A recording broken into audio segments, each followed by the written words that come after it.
Hey there, and welcome. Now, I know the geography section of the citizenship test can feel like this huge, scary list of names and places you just have to memorize. But today, we're not going to do that. Instead, we're going to build a mental map of Canada, piece by piece. This way, you'll actually understand the why behind the what, making it so much easier to remember for the test. So, here's how we're going to tackle this. We'll break it down into 5 simple parts. First, we'll set the frame, the big picture stuff you absolutely have to know.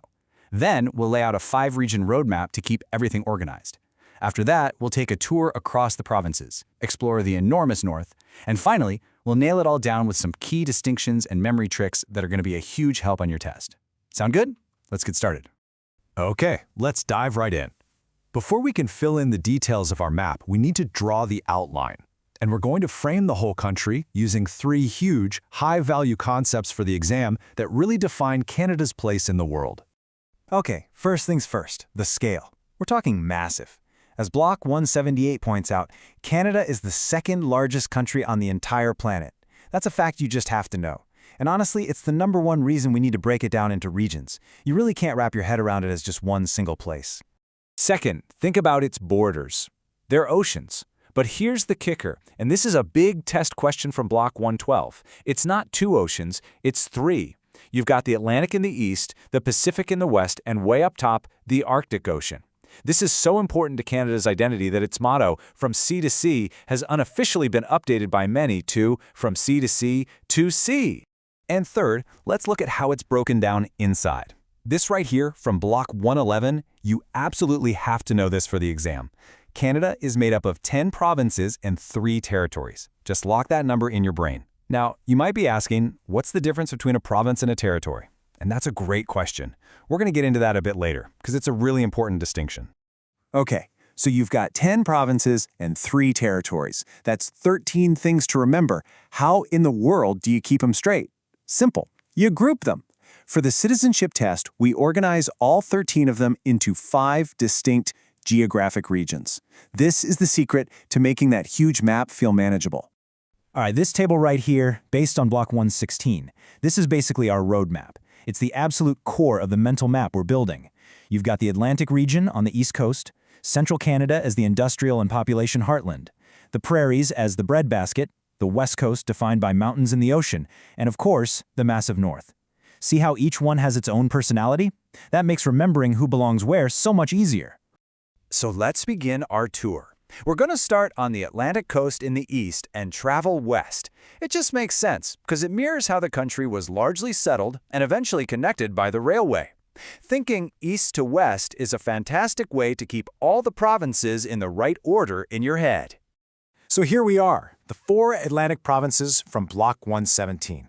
And here's a little trick to remember each one. Think about Newfoundland and Labrador. They were the last ones to join the party, all the way in 1949. Prince Edward Island? Easy, it's the smallest province. For New Brunswick, remember it's the only officially bilingual province in all of Canada. And Nova Scotia has a rich history as one of the original colonies. Each one has its own little story. Okay, heads up. This is a classic point of confusion that trips people up on the exam all the time. You'll hear 2 terms, Atlantic and Maritime. They're not the same. The Maritimes is a historical and cultural club of 3 provinces, Nova Scotia, New Brunswick, and PEI. The Atlantic is a geographic group that includes those 3 plus Newfoundland and Labrador. So remember, all Maritimes are Atlantic, but not all Atlantic provinces are Maritimes. All right, moving west from the coast, we hit central Canada, the absolute powerhouse of the country. As Block 119 tells us, this region is just 2 provinces, Ontario and Quebec. But don't let that fool you. These 2 are the economic and political engine of the nation, and you really can't understand Canada without understanding them. And wow, take a look at this. This chart, based on Block 126, shows you everything you need to know. Yep, you're seeing that right. More than half of the entire country's population is packed into just these 2 provinces. So why? Well, it all comes back to geography. Great farmland, amazing shipping routes through the Great Lakes and St. Lawrence River, and it's where industry first took off.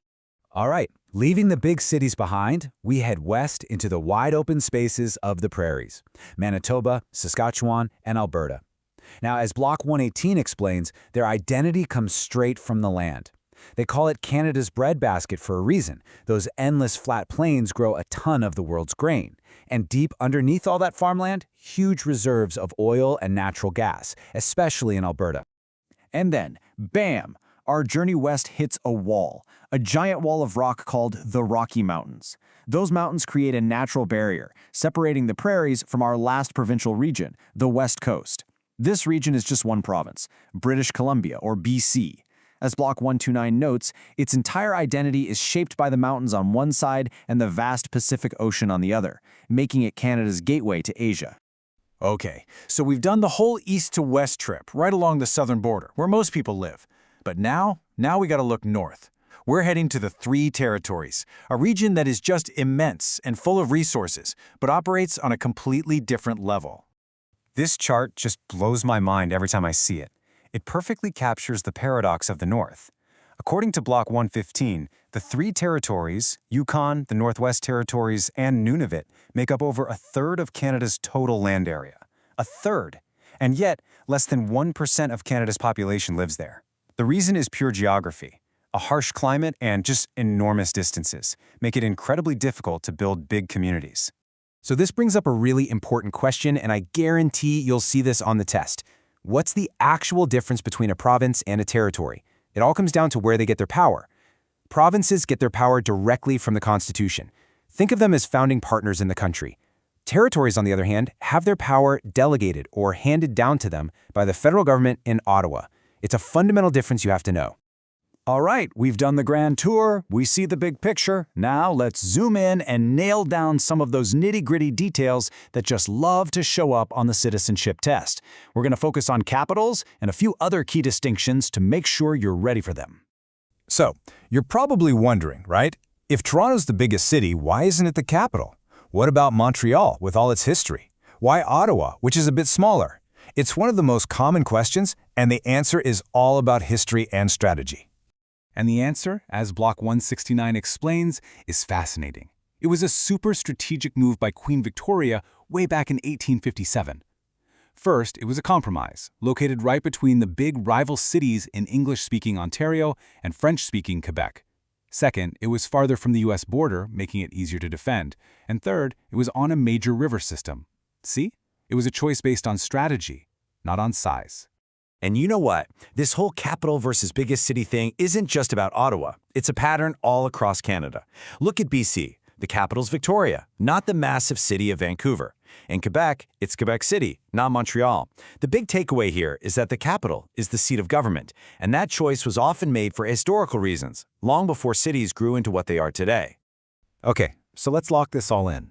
If you're studying the night before the test and can only remember one thing, make it this sequence. This is your mental map. Just walk across the country in your mind. Start with the 4 Atlantic provinces in the east. Move to the 2 giants in central Canada. Cross the 3 prairie provinces. Hit the 1 on the west coast. And then finish by going up north for the 3 territories. You do that, and you can list all 13 in perfect order every time. And in the end, it all comes down to this. Geography isn't just about memorizing names on a map. It's the stage. It's the foundation upon which the country's entire story, its history, its economy, its culture is built. Understanding the map is the first step to truly understanding Canada. So, that leaves us with one last big question to chew on. We've seen how geography shaped Canada's past, from where people live to the choice of its capital. The question now is, in a future with climate change, new shipping routes opening in the Arctic, and a changing world, how will this incredible, vast, and sometimes really challenging geography shape Canada's next 150 years?